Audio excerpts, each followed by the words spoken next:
আপনাদের মনে থাকবে রহরা একটি ফ্ল্যাট থেকে উদ্ধার হয়েছিল অস্ত্র, আর সেই অস্ত্র উদ্ধারের যে ঘটনা তাতে বিবাদীবাগের বৈধ আগ্নেয়াস্ত্র দোকানের এবার যোগ মিলেছে। আর এই ঘটনাতে গ্রেফতার দোকানের 3 জন মালিক। রেজিস্টারে কারচুপি করে বাইরে অস্ত্র বিক্রির অভিযোগ রয়েছে।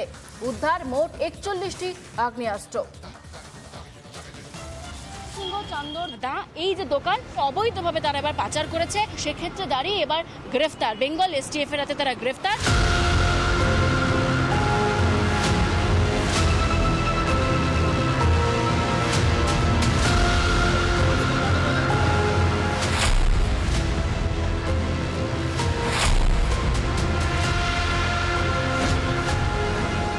লালবাজারের অদূরে বসে বেআইনি অস্ত্রের কারবার।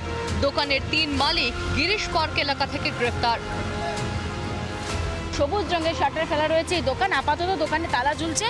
এই দোকানে লাইসেন্স রয়েছে, লাইসেন্স প্রাপ্ত একটি আগ্নেয়াস্ত্র সরবরাহকারী একটি দোকান। গত মাসেই আমরা অভিযোগ সামনে এসেছিল, দেখিয়েছিলাম যে মধুসূদন নামে একজন ব্যক্তি রহরার ফ্ল্যাটে বিপুল পরিমাণ আগ্নেয়াস্ত্র সহ গ্রেফতার করেছিল এবং নাটকীয়ভাবে ভোরবেলা গিয়ে সেই ফ্ল্যাট থেকে উদ্ধার হয়েছিল বিপুল পরিমাণে আগ্নেয়াস্ত্র এবং সেই কার্তুজের সংখ্যা ছিল 1000 খানা, 15 খানা আগ্নেয়াস্ত্র বন্দুক উদ্ধার করা হয়েছিল।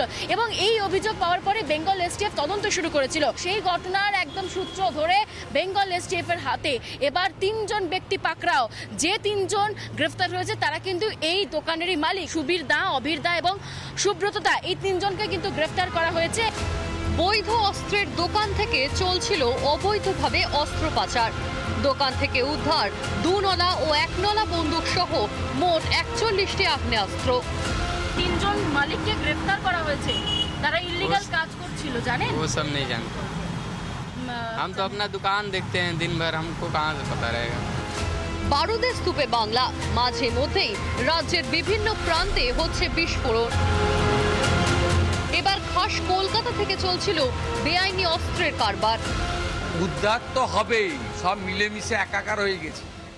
মমতা ব্যানার্জি যতদিন পুলিশ মন্ত্রী থাকবে এইরকম অবস্থা হবে, এর থেকেও খারাপ অবস্থা। ঘটনার সঙ্গে আরো কি কেউ জড়িত? বেআইনি অস্ত্র বিক্রি কাদের কাছে? তদন্ত করছে বেঙ্গল এসটিএফ। সৈকত পাল ও ইন্দ্রিলা ঘোষের রিপোর্ট, রিপাবলিক বাংলা। নানা ধরনের কন্টেন্ট দেখার জন্য লাইক করুন, শেয়ার করুন আমাদের ফেসবুক পেজ, সাবস্ক্রাইব করুন আমাদের ইউটিউব চ্যানেল। পাশাপাশি অন্যান্য ব্রেকিং নিউজের জন্য অবশ্যই চোখ রাখুন রিপাবলিক বাংলায়।